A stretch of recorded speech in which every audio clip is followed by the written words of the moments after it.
Hello, hello, hello. We are live tonight. Thanks for hanging out with us tonight. This is John McLauchlan with JAmemories Tech Talk, where we talk about technology, where we do some fun stuff, and we just have a blast. If you're here in the chat, leave me a message, drop a like on the video, leave me a message, and we will chat. Tonight I really don't have much of an agenda.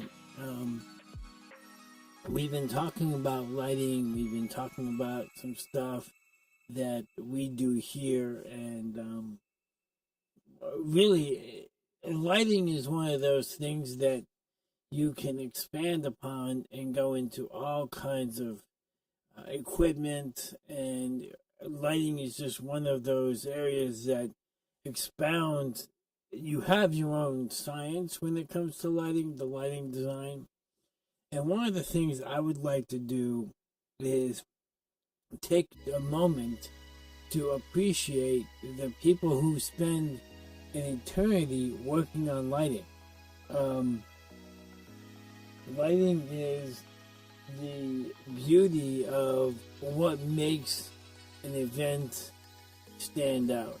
And a few of the events that I like following, I love getting the spec designs, the staging designs for events like the Super Bowl.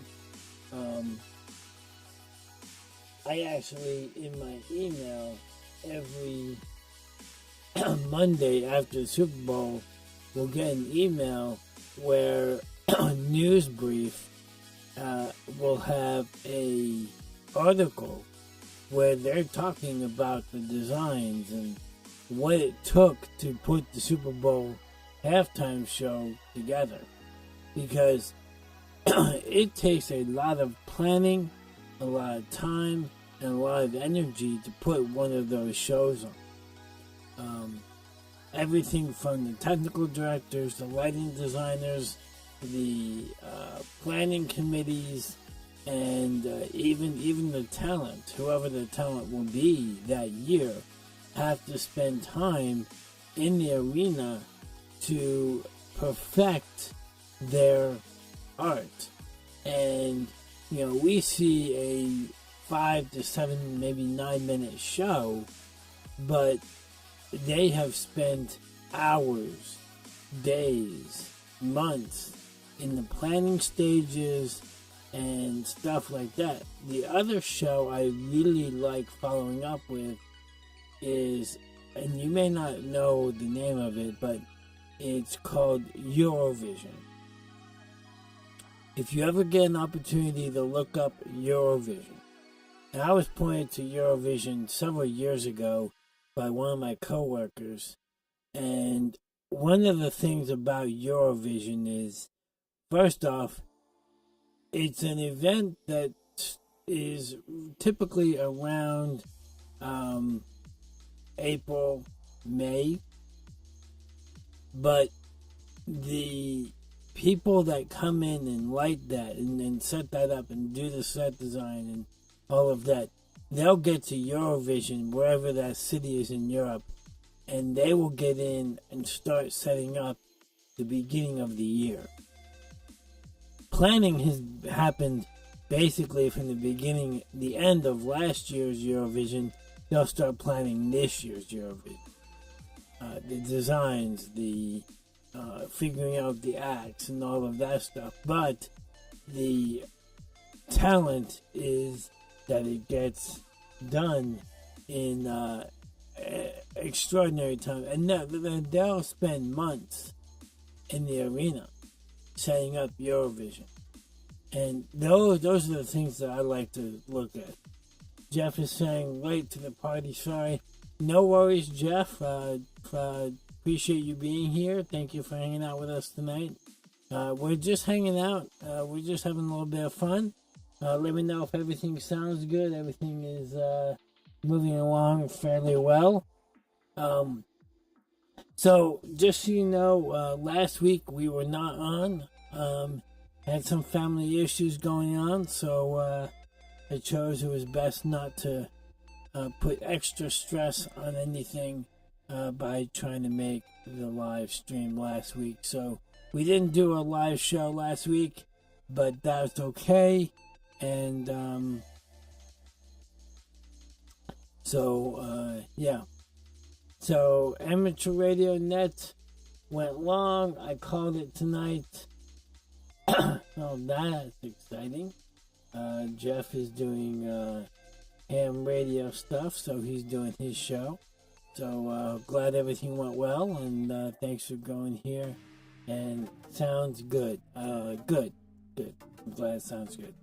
So one of the things that I like to do once in a while is figure out what we're doing here, what the layout is, and I've shown you behind the scenes quite a few times, but I'm looking to expand the space, to get stuff worked out so that I can clean up my space and make things function a little bit better, so that I'm not cluttered. One of the challenges, and a lot of people have come to the realization that the microphone is the one piece of the setup that oftentimes will get in your way. As you can see, my microphone's right here, and it's literally right in front of my face. It's about half a hand away from my face. And that's a good distance away. It's not encumbersome, but as you can't see, but as I can see, I've got my keyboard right here in front of me, and I can't see it because my mic's in the way. I've got my stream decks. Some of them are obscured a little bit, so I'm having to move around and look like this and make sure. I've got mice everywhere. I am looking for a KVM to set up so that I have one keyboard, one set of mouse, so that I can control all of my computers from one keyboard and one mouse, but just hit a button to switch between which one I'm controlling. So that's something down the road that I'd like to do. Other things I'd like to do this year is clean up the background a little bit. I'm working on that, trying to make that a little bit neater. I've got some sound absorption I got for Christmas I need to put up, some lighting I want to do, just to make the space a little bit more user-friendly and be able to get in here and do some stuff. Plus, if there's ever a demo that I need to do, I want to be able to have a space where I can actually do the demo and have some space to actually move around. Maybe get a camera sitting on top that does a down shot, and so you guys can see what I'm doing. So a couple of things I'm working on, looking to expand this next year. In the next couple of months. So, but other than that, we're having a great time. Basically, since the beginning of the year, I've been working with 2 different churches, wrapping up a kind of a long project with one church. I have a vendor here that I use on occasion to buy products and hardware. And they pointed me in the direction. Actually, they pointed one of their clients in my direction, and I've been able to help them, spend a couple weeks with them, getting their sound system prepped and cleaned up, work on their presentation software and stuff like that. So I think we're going to wrap that up this week. I'm going over there again this Sunday. The goal is to train one of their volunteers to run the system and run the sound and do all of that. And if everything looks good, then we'll call it. And obviously, when you make the contacts, you always become the consultant. But yeah, it's a nice little church, not a great group of people over in Claremore, Oklahoma. Church is Glory Church. I really do appreciate all of their willingness to allow us to jump in and help them out and get them to the best that they can. And they came in with a couple suggestions, and some of them worked for them, others did not. And as I told my contact there and told the church as a group, I'm not there to impose my views, my the way I do things. I'm there to make what they're comfortable with, see if we can make it work. Now, they did have the notion right off the bat that if what they had would not work, then we would be having a different discussion. Luckily, for their sake, I was able to get back in there and see what they had and use what they had. And sure enough, they were able to use what they have. It's just a matter of figuring out the best way and the best use of their time and best use of their expertise. So I'm excited to see where they take this, and pray everything continues to work after we step into the background and just do consulting for them. Simply because one, and this is something that Andrew and I have discussed, is because the majority of my clients are at churches, that does impede on our normal church attendance. So for the last couple of weeks, I have not been going to my normal church. I've been attending Glory Church, helping them out and getting them their stuff. But at the same time, Andrea still volunteers at Church on the Move. So what we've decided to do is we are looking at Andrea has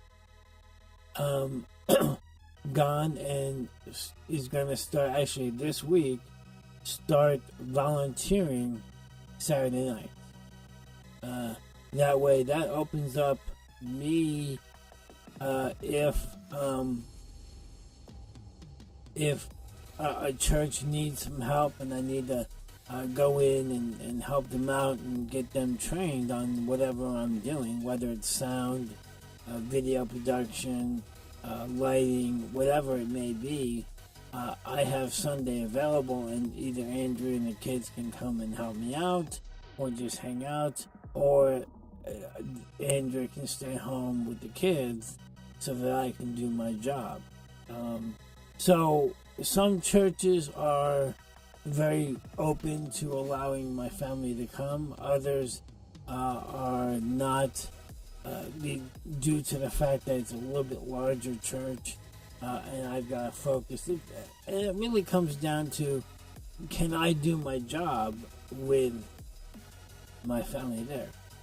Most of the time, the answer is yes, because luckily my family knows to not get in my way too much if I need to do something. But it also comes down to what the church and where I'm working, and some churches may not be conducive to my family coming with me, and that's okay.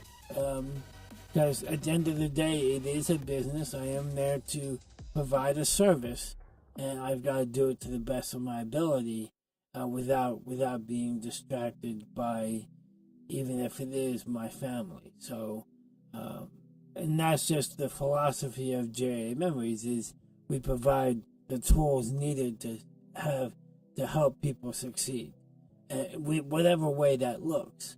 And sometimes it aligns with what I have and what I'm proposing.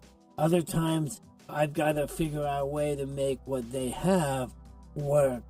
And a perfect example is last week, not there this week, but last week, I had training. scheduled, and it was to go over one of the church presentation softwares. So what a church presentation software is, so everybody knows what PowerPoint is. PowerPoint has been presentation software since the 80s, maybe 90s. But Microsoft PowerPoint has been around for decades, basically. And what certain software companies have come up with is they've come up with presentation software designed specifically for churches. Two that stand out are Renew Vision's ProPresenter and MediaShout.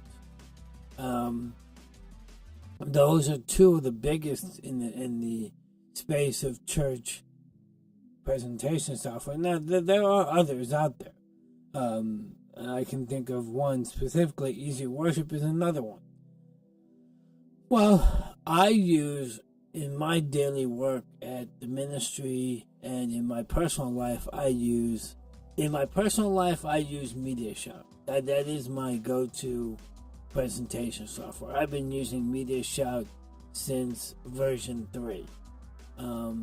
So I've been using it for years, and I've carried that with me for a lot of different jobs, a lot of different clients. I've used that for their stuff, and so I like MediaShout. That is my go-to software. I have used Easy Worship.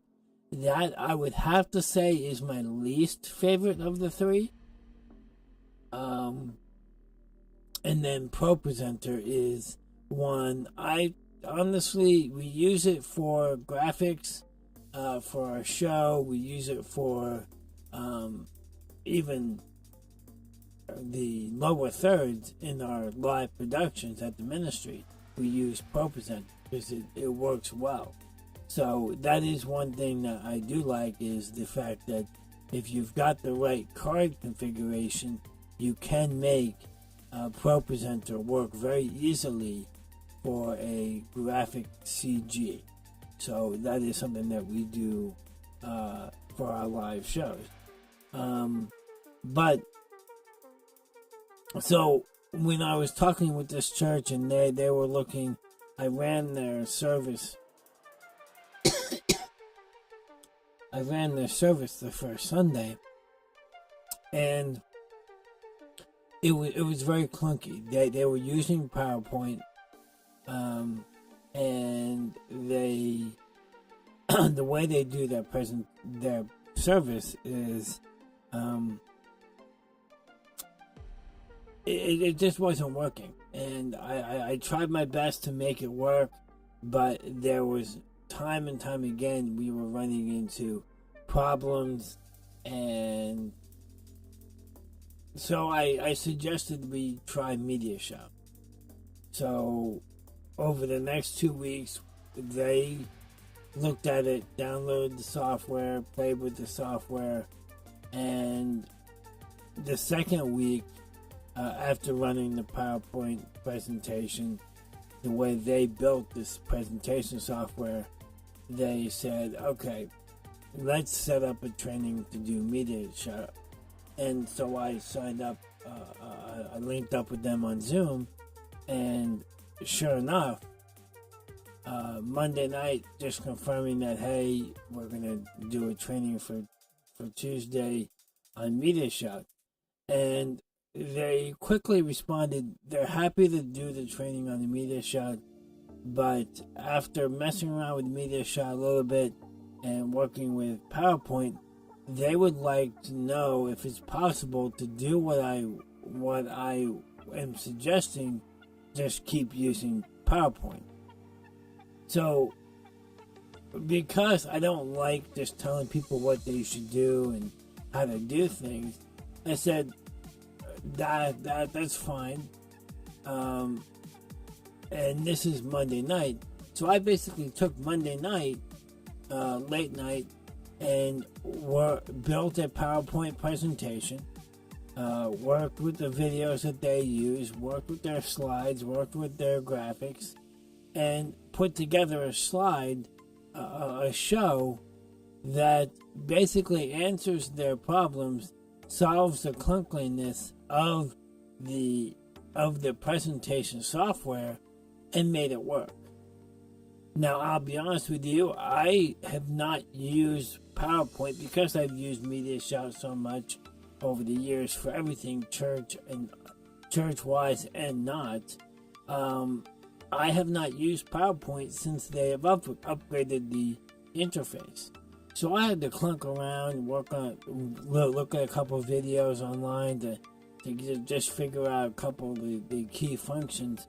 But I found out that with just a little bit of prep, you actually can make a presentation work for what the church was doing. So instead of just diving right into MediaShout, what we did was I showed the couple who was training, I showed them what pieces of MediaShout they would be missing by going with PowerPoint. Basically, the option of Bible references on the fly. Now you can build a PowerPoint with scriptures. Obviously, that's a no-brainer. You can do that easy. But with MediaShout and ProPresenter, because the Bible app is built into the software, being a church presentation software, you have functions where you can pull scriptures up on the fly. So if your pastor's referencing a scripture, you can just bring that up quickly and pull it up on the screen. But you can't do that in PowerPoint. Once you start your presentation, you can't edit the scriptures. So that was one. Plus, with MediaShout and ProPresenter, the song lyrics are built into the software. So that's something. But they still didn't think that was. They weren't ready to jump in on MediaShout or ProPresenter. So what I did is I showed them how I was able to build using PowerPoint the presentation and go smoothly into the different aspects of their worship. Everything from the opening, when people first show up, play some music in the background, to the worship up on the screens, and then going right into the offering and going into the into the sermon, and do it nice and smooth, do the transitions nice and smooth. So I think for them, PowerPoint works better for them. And I'm happy to do it. I'm happy to get them to the point where they feel comfortable with what they're doing. Because at the end of the day, it's not about what I want or how I want to make things work. It comes down to what they need, because I'm not going to be there every Sunday. I'm not going to be the one that's running the presentation. I'm not going to be the one running the equipment every Sunday. I've got to make it usable for them to, someone at the church know how to run it, feel comfortable enough to do it, and in all honesty, I don't want to be called every Sunday because there's a problem. If that's the case, I didn't do my job right. Now, that doesn't mean I'm not going to get called.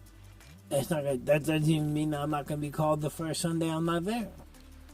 That just means I don't want them to be left where every single week they are having to rely on me to get their equipment running. That means I didn't do my job right. I didn't set it up right. I didn't train them right. And but hopefully that won't be the case, and we'll all be good. Let's see what's going on in the chat. Small churches love using what they currently have. Sad to say, many don't know how to use it with what they want to do. Always fun being able to help them. Yes. So in the case of this church, it was a transition period. So they had a lot of people helping out, and then the transition happened, and I'm not 100% sure what happened exactly with the sound engineer, but they were no longer there. So the church was left to their own devices, and they were given some instructions, but not given all the instructions. So they were left to figure out on their own what they were doing. And because of the fact, two things. One, they're using a lot of old equipment and old wiring. The system was very finicky. And because they didn't understand the dynamic of what they had things. One, they had audio lines turned on that were not supposed to be turned on. They had effects turned on that should not have been turned on. And just a myriad of other things. They knew enough to be dangerous. And it was very evident by the conversations I was having even before I showed up to the church that they knew enough to get themselves in trouble. They were dealing with issues of feedback, popping in the system not responding well. So yes, within 2 hours, I was able to clean up their audio and fix their problems. About 90% of it. 90% of it. I came back on Sunday, ran their sound. Besides the clunkiness of PowerPoint, which, by the way, I had not run PowerPoint in probably 10 years. I ran it on the Sunday. So I was able to do it. It just was very clunky. So yeah. So I mean, yes, it is great to be able to help small churches out. I'm glad to help anyone out, whether it be a church or individual or an organization. That's just what we do here at JAmemories. So I use Apple Keynote. Used to use PowerPoint many years ago. Yeah, so Keynote, I have not used Keynote. I know a lot of people who do use Keynote. The one thing I like about Keynote, even though I've never used it, is the fact that you can set Keynote up on a computer. Grab your iPad, pull up your Keynote app, and present it and manipulate it off your iPad while it's still running on like your Mac Mini or your MacBook Pro or whatever you're using to actually present. So there are functions that if you've got the software. The one big problem with Apple is it runs on an Apple computer, which for some of the smaller churches is out of their price range. So you gotta consider the cost of doing business at the same time as you gotta consider some of these smaller churches don't have the budget to be investing in new equipment, which is one of the things that the church I'm working with now, they were willing to buy new equipment, but they weren't looking forward to it. So when I told the intern pastor that they could use what they have in present, he was very, very happy, and the whole church was very happy when they were told that Sunday that they were not going to have to purchase any new equipment at the current moment. Not to say they won't buy something in the future, It's just not right now.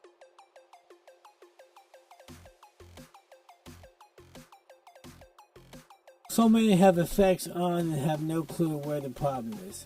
It's effects or open mics. Yeah, in this case, it was a combination of both. So, yeah, that's the thing. Keynote can be controlled with iPhone as well. It is nice as a remote. Yes, exactly. I believe it can be worked on any Apple device. You can control Keynote being presented off one computer and controlled by another. And Jeff might be able to tell me, can you control it from multiple devices at the same time? Can you have two people running it at the same time? I do know that a lot of churches like that functionality for their praise and worship.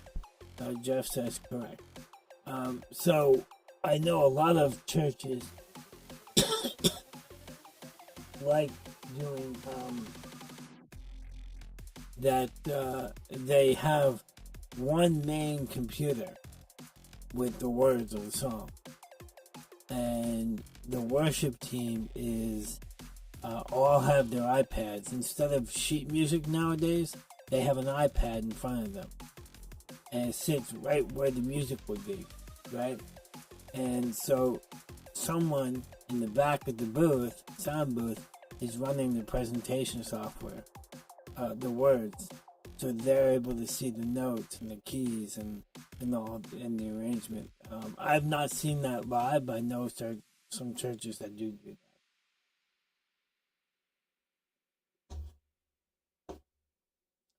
So, never tried multiple devices. Yeah, so I've never tried that. That is interesting. So I don't know if you can do the multiple devices controlling it. I do know you can have multiple computers receiving the Keynote. And nowadays, people are using Keynote as a teleprompter. So, you pull up the script on the computer and you present it to your iPad, and then you can scroll up and read your text, read your script, and whether it's physically in front of you like this, right below the lens, or if it's upright and into a piece of glass that reflects back. Either way, using Keynote as a teleprompter is a great thing too. Normally, if Keynote is running on an iPad, I'm using phone for music. So you use it and you're using it straight on the same device that you're pulling up the script. You're not projecting it to a different device, which is also another great idea too. That is fine too. Using Keynote as an input and sitting at ATEM is a great way to get it to where you need it. Using Keynote as an input and sitting and ATEM is a great way to get where you need it. You want to try to rephrase that? I think you're using Keynote as an input and sending it to ATEM is a great way to get it to where you need it to. True. Yes. Okay. So yeah. Okay. Now, thank you. So yes. So you can use Keynote. In that case, you would be using it for like lyric songs. You could use it for praise and worship, where you have your graphics over the screen. Yeah, Keynote is a great way. A great way. Delay sucks. Yes. So the delay if I look over here, I see the chat a lot faster than over on my actual screen. But yes, the delay between the chat that I overlay is a little bit slower than the actual chat. So, but it is what it is, and it is working. And I love having the chat being able to be overlaid. So it is great. So so that's what's been going on in the last few weeks here at JAmemories. I have been working with one of the other churches that I've been working with since last year. We're wrapping up a photo shoot. I've got a couple of shots left to do for them. Apparently, a couple of the shots I took a few weeks, actually the first of the year, didn't quite work out the way they wanted it for their social media platform. So I've got to go back and do that. And like I said, I'm always going back and fixing stuff. And I had to go over to the church, one of the original churches, and fix. Just double check the work. Just double check what was going on. Figure out why stuff was not working. And the fun thing was, I had to go. So I drove out to Claremore, which is about half an hour away from where I live. Did their service, got done with their service, and had to drive back to Tulsa, to the other side of town from where I live, and be there by 1 o'clock because they have service at 3 and they do rehearsal at 2. So, I kind of made it for a very long day that day. But we got it done, had fun, and it's just part of doing business. And having a blast with JAmemories. Meeting a lot of people, getting to introduce myself to a lot of people. We are gearing up for, in 2 months, heading to Vegas for NAB. I am there officially on the for the ministry, for Richard Jarvis Ministries. We've got some big projects coming up, which I am going to be asking permission to discuss here on the channel with you all, but not quite there yet. So keep your ears out for that. But at the same time, I'm heading to Vegas for NAB. For those that don't know, NAB is the National Association of Broadcasters.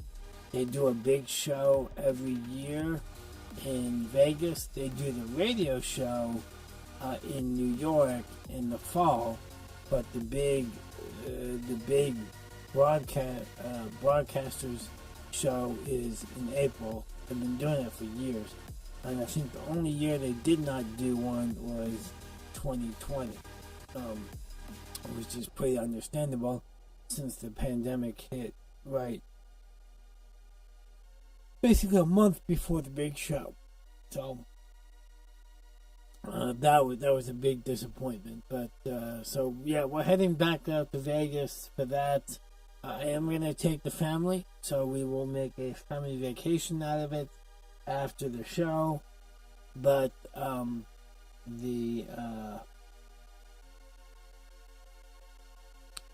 but one of the things that I like to do, and last year was the first year I actually saw this. So the streaming environment, the platforms that I'm involved with now here myself, they are making a big presence known in Vegas. Everyone's got their cameras on the show floor. They've got their backpacks with the rigs. So I'm gonna try. Running this stuff is not cheap. and buying the equipment's not cheap. So I'm gonna try. I don't know if I'm gonna be able to do it, but I'm gonna try to put together a small rig that I can take and just, if nothing else, just capture what I do there at the show and talk with a couple of the vendors, both for the ministry and for what I do here, because I'm always looking for new stuff. I've actually got a new piece of software I'm going to be trying out for my video presentations and my videos, and see if I can roll in some videos. I've got a friend out in California that does an awesome job with videos. You can catch the interview we did last year on my it should be on this channel. Look for the interview with Rick Layson. Yeah, we had a great time. We showed a couple of his videos, and but yeah, so I want to be able to play them back seamlessly and do transitions. And I'm always expanding on my companion and using stream decks, and just trying to make things function better and having a lot more fun. So looks like Jeff is excited about Vegas, and he says he's drooling at it apparently. Only us geeks would drool over a convention like that. Yeah, well, the nice thing about Vegas and the National Association of Broadcasters is that's the time to actually get your hands on the technology. And one of the things that I like to do is I like to go in and ask the tough questions. I like to go in and see what they're really doing, see how it actually works in the real world. Because at the end of the day, I've got to be able to be confident in what I'm doing as the engineer. I've got to be confident in what I'm selling, what I'm presenting, what I'm proposing. And if I don't have any hands-on experience, I don't feel comfortable suggesting a piece of equipment, even if it's just based on the reviews. So I like to get in there, and as they say, I like to break it. I like to put it through the paces and see what it takes to break. And at the end of the day, if what I'm doing is too harsh, if it's too easy to break, I don't want to use it, simply because if I can break it, then someone else who has to use it at the end result, they're going to break it a lot easier than I would. Now, oftentimes when I break something, I look for the solutions. I look for the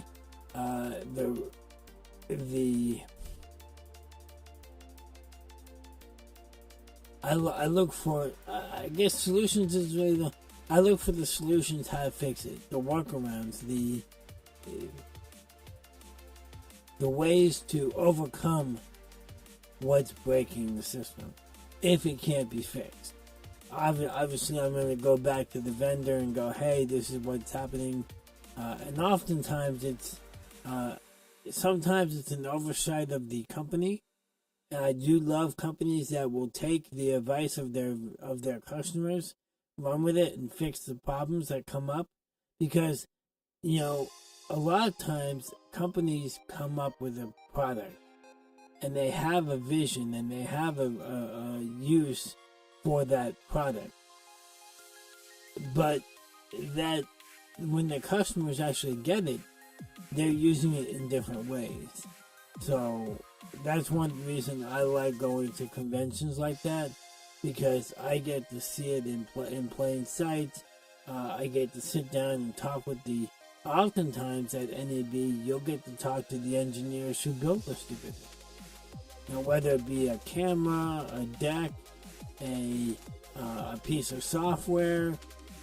There's companies that have, you have your main companies like Blackmagic, Panasonic, Sony, Grass Valley. There's a ton of them. Ross. And then you have all of these smaller companies that they're not competing with the big boys. What they're doing is they're making equipment compatible with the big boy. So you'll have a you'll have a Blackmagic switcher, right? Whether it be the ATEM Extreme or whether it be the 4ME Constellation. And why did you delete that message, Hogwild? That was a good comment, but anyway, you feel free to reject. I thought that was an appropriate comment. So anyway, Hogwild Ham said Blackmagic for the win. I have to admit, I do like Blackmagic.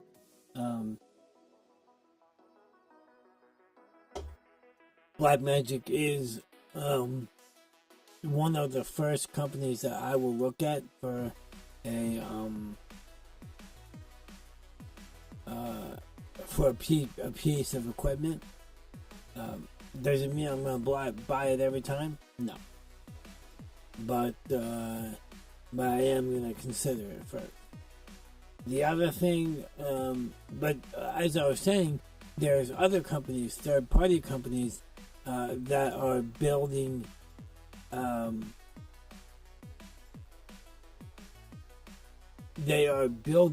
compatible parts. So one that I can think of right now is called Sockler. They make controllers, control surfaces, joysticks for PTZ cameras. So you may buy the Blackmagic camera, or you may buy the Blackmagic switcher, or you may buy a PTZ from PTZ Optics or Panasonic, but you don't necessarily want to spend the money. You want to spend the money on the camera where the optics there, the lenses there, but the control surface, you may be able to find a compatible control surface that does the same thing that the Panasonic joystick would do, and save some money there. You're not compromising on the optics. You're just changing with the control surface. That's just like getting a Stream Deck to control your PTZ controls, or using a Stream Deck instead of buying a $3,000 actual switcher. So that's one of the other things I'd like to do, is I like to go and look at the other companies that are building compatible equipment. So you spend the money excuse me, talking a lot. You spend the money where you have to, buying the essentials, and then all the accessories, you look and see where you can save money, and that's what it's all about. And sometimes you'll never hear of them companies. You'll never know about them unless you go to conventions like the NAB. Don't spend all the money on the camera. The major part is the lens. I made that mistake. So, yes, and we've discussed this several times on the show.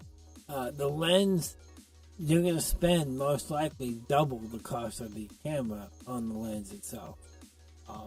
And that's just part of doing broadcast. Unless, of course, you buy a camera with a fixed lens. And it's built onto the cost of the camera because it's the fixed lens.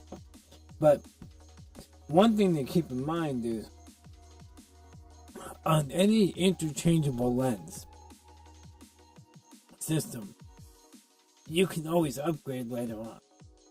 So you spend the money on the phone, on the camera. You get a basic camera. And you buy the good camera. You buy a basic lens.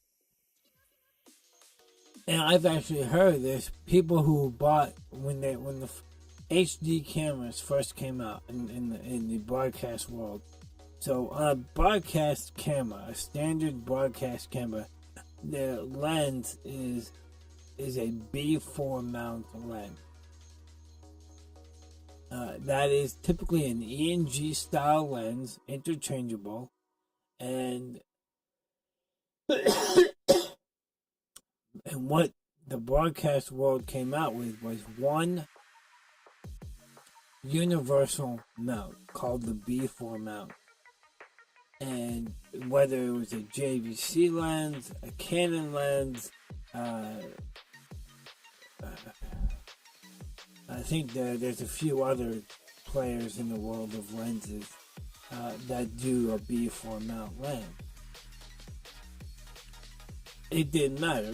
You can buy a JVC camera and put a Canon lens on it because it had a B4 mount lens on it. Well, what happened when HD cameras first started coming out?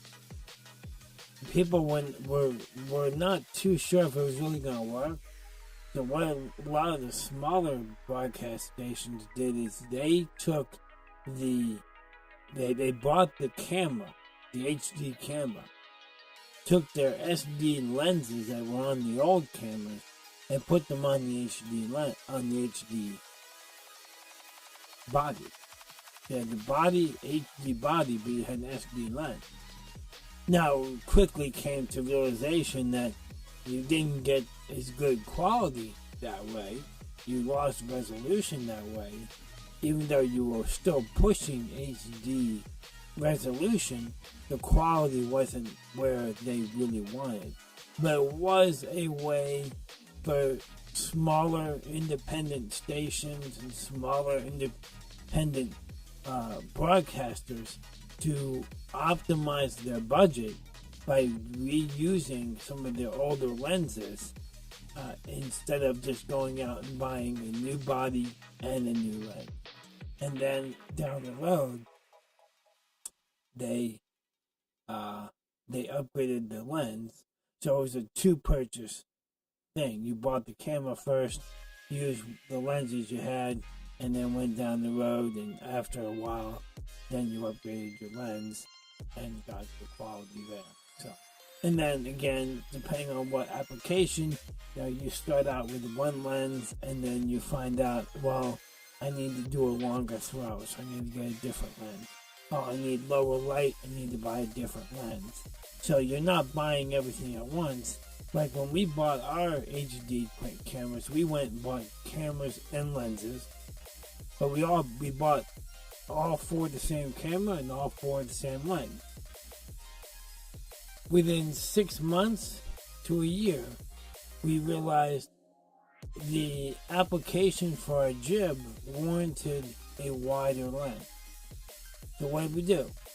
We scoured the internet, talked with a couple of vendors, and we found a B4 mount wide angle lens for the jib. Because it's a B4, it was just a matter of taking one lens off, putting another lens on, and now we have a wide angle lens on our jib. So it's not about buying everything at once and spending the money up front. Is when you're in this business, you know that down the road you're going to be replacing equipment, upgrading equipment, and one of the things that you have to upgrade is, hey, I need to upgrade my camera. And the nice thing about camera lenses, unless you break them, they're going to be good if you take care of them. If you, when you take it off, you put the cap back on, you keep them clean, you don't let them sit in the weather.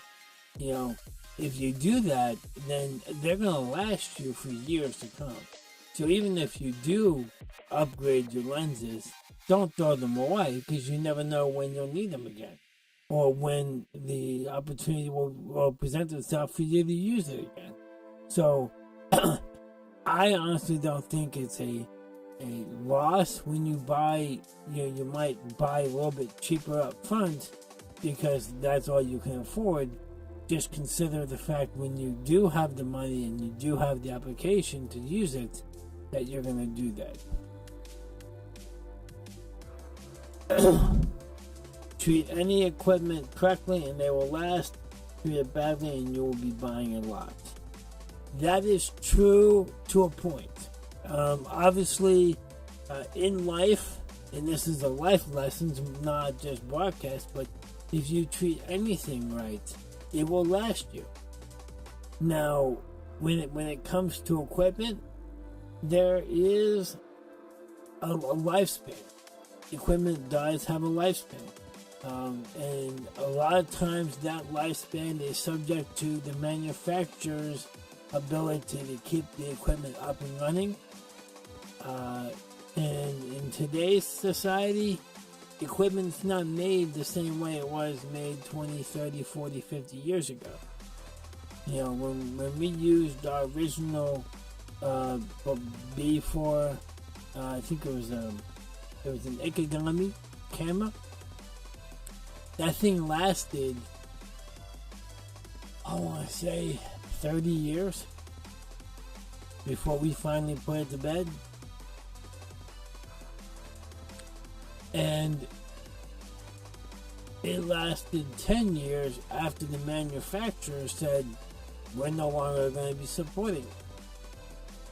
So, yes, if you treat equipment good, but at the same time, you have to be realistic that, one, equipment's not being made the same way it was back then, as well as you have to realize that with today's upgrades and today's firmware upgrades, companies are phasing out equipment a lot faster than they were years ago.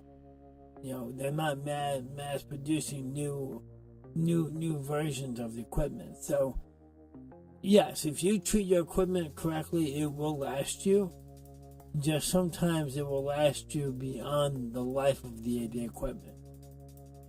We have a server that is still in production since 2008 that the manufacturer has deemed inoperable 10 years ago. It's still running. It doesn't have the functions that that we would get with the new version of the server, but it still serves our purpose.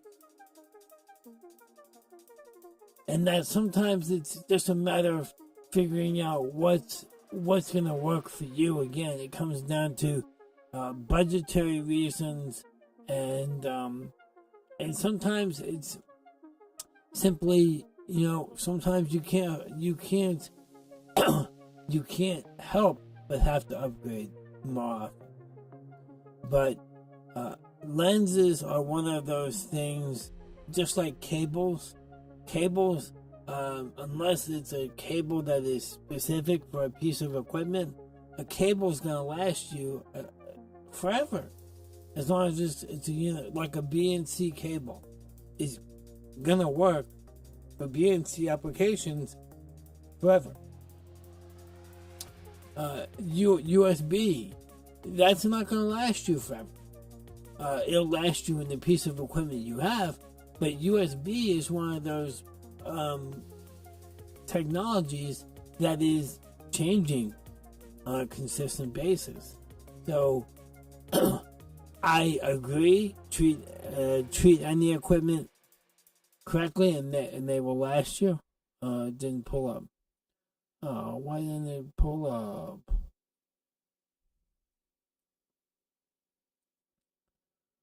My chat's not pulling up. Anyway, you treat it right, it will last you right. So, anyway, with all of that being said, hopefully you had fun. We're gonna call it quits. It's 9 o'clock. Thanks for hanging out with us. Thank you for the interaction. We are gonna be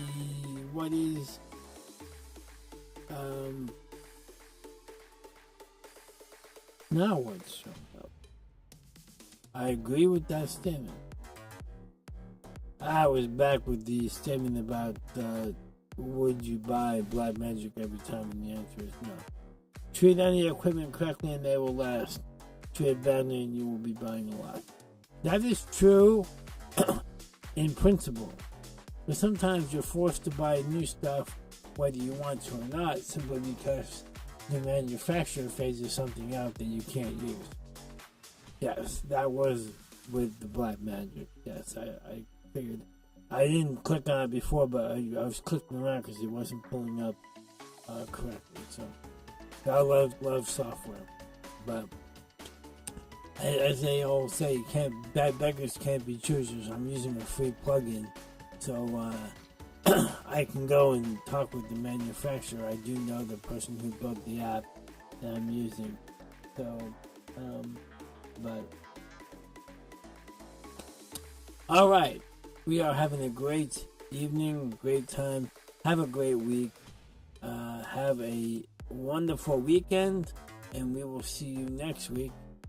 Things change, but for the most part, that statement is correct.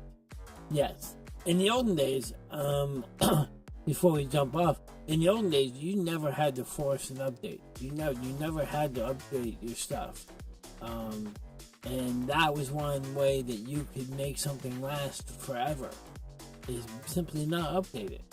Use it in the current. If it worked, the old phrase was, if it's not broke, don't fix it. And nowadays, that tends not to be the case. Some companies are forcing you to do updates whether you want to or not. So, unfortunately, that is one of the things that we deal with on a regular basis. Olden days, LOL, those days are long gone. Yes, that is true. I would never have considered myself to be old, but the more I look at the calendar, the more I realize I'm not as young as I used to be. But this year is going to be a great year. We've got some great things coming up. I'm sitting down with a company in the next couple of weeks to go over a potential project. And once I get the go-ahead with that, I will share it with you guys. If there's anything on the agenda that you would, if there's anything you guys would like me to discuss, go over, talk about, drop a comment in the comments below. Make sure you hit that subscribe button if you're not already subscribed. Hit the like button on the videos. Share it with your friends and family. Reach out to us on all of our social medias. You can find us on Facebook at JAmemories 2017. Also go to the website JAmemories.com. Leave us a comment. Leave us a message. Feel free to email me anytime you want. John at JAmemories.com. And reach out for a free consultation. I'll get it out. Reach out for a free consultation on a project that you're looking at, and I'll be happy to share all the ins and outs and see if we can be a good fit. God bless you all. We'll have a great week, and you all be blessed. See you next week. Adios.